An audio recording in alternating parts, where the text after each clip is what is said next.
Welcome back, folks. This is the Light Ed online video show. On our podcast, we just interviewed Paul Pompeo of Pompeo Group, and we had a great chat about recruiting, hiring, firing, how to screen interviewees. Greg, what do we talk about with Paul? Yeah, really the whole gamut of everything you said, and the importance of, having the right people in your business. Because after all, at the end of the day, your business does depend on the people that you have. Sure. So you want to hire right. This episode of the podcast, this episode of the Light Ed online video show is brought to you by Keystone Technologies. Go to KEYSTONETECH.com, Greggy, KeystoneTech.com, light made easy. The Retrofit Kings, they got fixtures now. They got emergency kits with LED. What else they got that we can throw out there quickly for the listeners? Just about every retrofit product you have now for a traditional light source, they have a replacement for. Go to Keystone. So whatever you've got, they've got. Go to KeystoneTech.com. That's KEYSTONETECH.com, baby. So, Greg, for hiring, for me, has always been an issue. My biggest issue is not really hiring, though. Over the years, it's been recruiters poaching my people. Yeah, you guys have a lot of that. We don't get a lot into recruiters, at least, and maybe it's our market or me personally or whatever it is, but I don't really find, that in our area. It's something that to me makes sense, because the interviewing process, you've said it, I'm in the same boat, is that's not really our strong point necessarily. We're not human resource managers, we're salespeople. And to try to figure out the right questions to ask, to figure out what the right people are, I don't have a real good process for it. I've gotten lucky, when I've gotten good hires. And as you mentioned, it was gut a lot of times. And I think you have to trust it, like you said too. And making those decisions. In terms of the process, the process for me is really, when I'm thinking about the person, can I see them as a fit within my organization? And I've been pretty good at hiring and training people. The problem I've had is, not that Paul's kind of after middle and upper management. I've had a lot of people get recruited away from my company just for a lot of different reasons. A lot of times it's geographical. They're traveling to my office to, get, a bit of a 45-minute or an hour commute. They want a shorter commute. They're going to get a little bit more money. But, I found that it's the other way around for me. I found recruiters poaching my people rather than me using recruiters to poach other people's people. I don't know whose people or what here, but I mean, I'm not, I didn't say this to Paul, but I'm not comfortable with recruiters. I don't like them that much. And I think about what they do. And Paul Pompeo, sorry, I loved you, buddy. You were great. But there's something about the recruiting people that I've never liked. I've always felt like I wish they didn't exist. I feel there's value, though, because the companies aren't, their strong point always isn't human resources. They might be big enough to have a human resource manager, then that's okay. But if they don't, you kind of need someone like this to help you find the talent and sort it out. Otherwise, we're taking shots in the dark and going through it. So I see the value in it. I could understand why you don't like them from your standpoint. But I think there's a value to it and a process that you should look at when hiring anybody. And this has it. I would counsel the listeners to remember that, in a sense, that there's different kinds of recruiters out there, and some of them are like used car salesmen. They got a book of people that perhaps are really good at pretending they're good salespeople. They're pretending they're good at whatever they do. And they recycle those clients over and over again to different companies. So, with recruiters, people are like cars to a car salesman. So, you could be getting into bed with a used car salesman who's selling you crappy people. And maybe, getting them, oh, it didn't work out. Yeah, but you could be 2 or 3 different people in with that recruiter and then end up saying, hey, this guy's selling me a bill of goods. So it's funny to say, but hey, recruiters sell people, and not all recruiters are selling good people. So you want to be careful with the kind of recruiters you're working with, I think. Yeah, no, I agree with that. I think it makes sense. And, just from hearing this, and then I guess what are your experiences? What have you seen when you've been able to make a good hire? What is it about your discussion with the person or their reaction to your questions, or give us some indication on your end of your gut feel and how it's gone? Well, you know what? It's funny because they've had a passion for the job. So they've really wanted the job. Like one of my people followed my company on LinkedIn for a year and was like, as soon as we posted that job on LinkedIn, boom, she applied for it right away. Another one of the people I hired recently was had a vision for something to do with the studio. He's listening right now, Matt, the producer.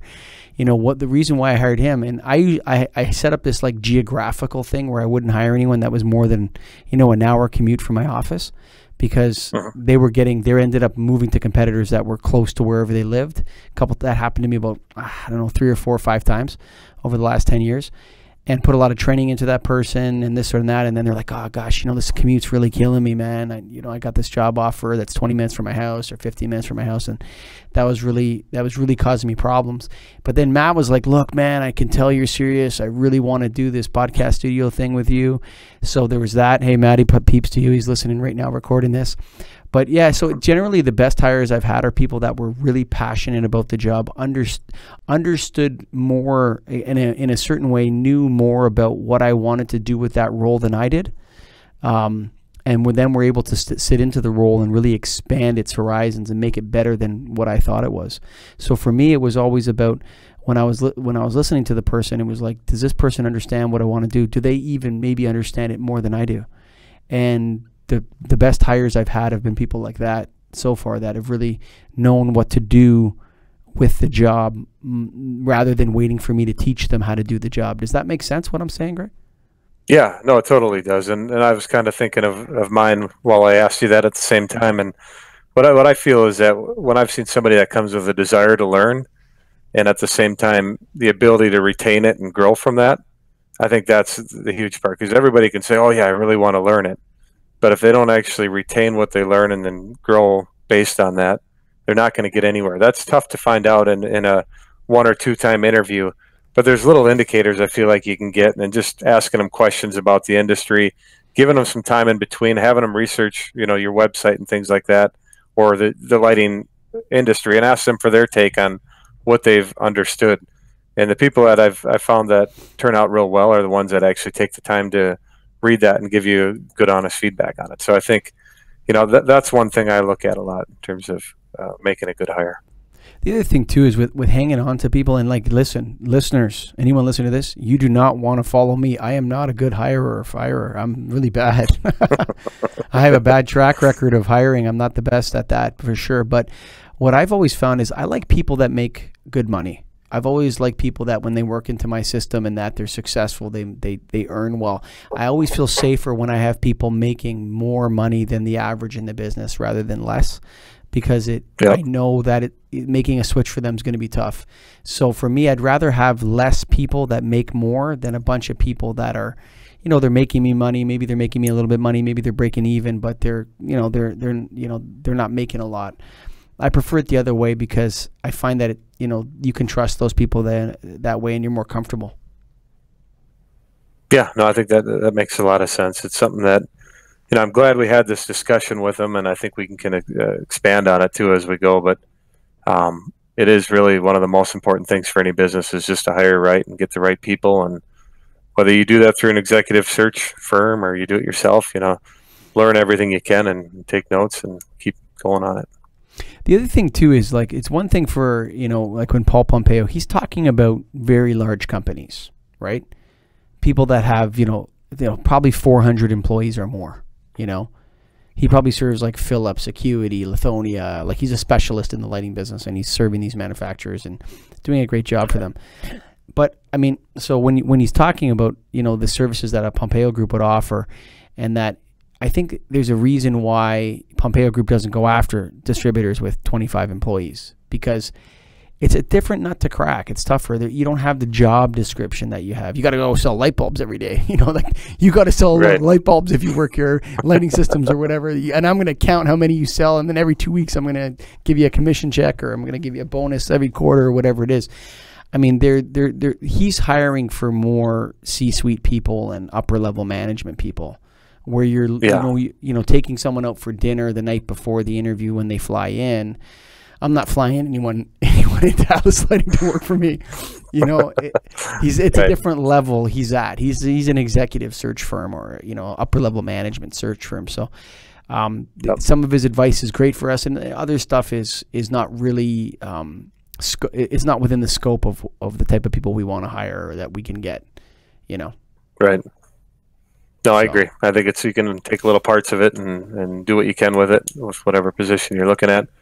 But make sure you take the time to hire right, because as we heard from Carol McLogan, you know, that it's a lot. Well, why don't you say it? I don't want to mess it up. But. Well, you know, I think what Carol said was the professor asked, you know, who's afraid to fire somebody? And everyone puts up their hand. Oh, I'm scared, you know, because it is like nobody wants to fire anybody. I mean, you know, Donald Trump has that thing on The Apprentice. Oh, you're fired, right? And everyone, ha ha, it's funny. Well, that's a TV show. I mean, have you fired anyone, Greg? How many people have you fired? Probably 10 or somewhere around 10 in 15 years. It's not who likes to do that? I hate doing that. Right. Come into the room, sit down. Hey, it's not working out, and we're letting I'm trying to sell light bulbs here. I don't want to be firing people. Come on. Yes, I don't like it. Nobody likes it. It's hard for everyone. Right. And so, so everyone in the class says, I'm afraid to fire somebody. And then they ask, you know, in the class, you know, who here is afraid to hire somebody? And nobody puts up their hand. Well, hiring someone can bring a lot of problems for you if you hire the wrong person. And by the time you're ready to fire someone, you've probably, you know, trained them, talked to them, written them up, sat them down, put a lot of effort and time into rehabilitating that employee before you get to the point where you're like, I just can't, this guy just doesn't belong here, or this gal just doesn't belong here, and I got to move on. You're probably 3 or 4 months down the road, sometimes a year into that. Definitely. Right. So I always like to say this to finish, is that if you need to know when to fire someone, it's when they're a distraction. If someone's a distraction to you and they wreck your focus, that's the time. If you go home and you're eating dinner with your wife and it's like you're thinking about trying to help this guy sell, it's like, this guy's gone, this gal's gone. So, and that is Lighthead online video show brought to you by Keystone Technologies. Go to KEYSTONETECH.com, baby, KeystoneTech.com.